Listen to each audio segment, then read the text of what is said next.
control como profissional, bota se do de bo jaarrekening, então parte de controle, e assim que botem mais rapport ng kubuting control, jaarverslag, ja, um documento de estratégia para 5 anos, com een kuta profissional, com een kubo mister de uma companhia normal, de caso aqui, se botar diretor de uma companhia ou chefe de departamento, rapport anual, tá algo comum e corrente, jaarverslag comum e corrente, rapport para estratégia com a companhia que trabalha em 5 anos, tá algo comum e corrente.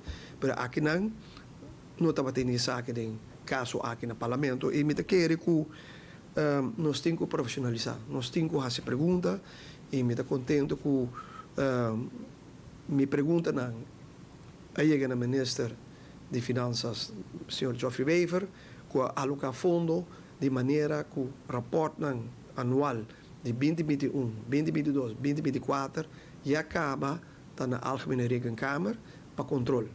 Dus depois disso aqui, nós também temos 2021, 2022, 2023, 2024 e também para compreender já acaba trabalhando de rapport 2025. Dus jaar 2025. Dus nós também temos um bom caminho e na nós se vai. So cada florim é importante na onde nós está invertir e na onde placa está morando gastar. E atualmente de cada florim nós está pagando de 6 cents na renta, na DB. Essa aqui tem que barra, nós temos que barra esse aí. E de rapport aqui também me quer que o mestre vou mencionar com investigação indicar que coisa não é mais bom. De caso aqui pessoa não que nota biba na Aruba que a emigrar a placa, pessoa não que a falecer a placa, pessoa não que tem long dienst de governo a placa.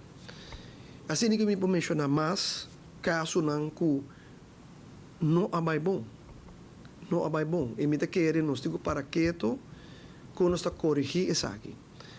Ja, como nós vai corrigir para o futuro. De caso aqui, como nós está corrigir, do de pôr a lei na vigor de entregar o documento não boiare que nem na tempo na parlamento. E não bota coisa. E esse aí nós está trabalhando de budget para profissionalizar, para ter mais controle também, para nos fundos não.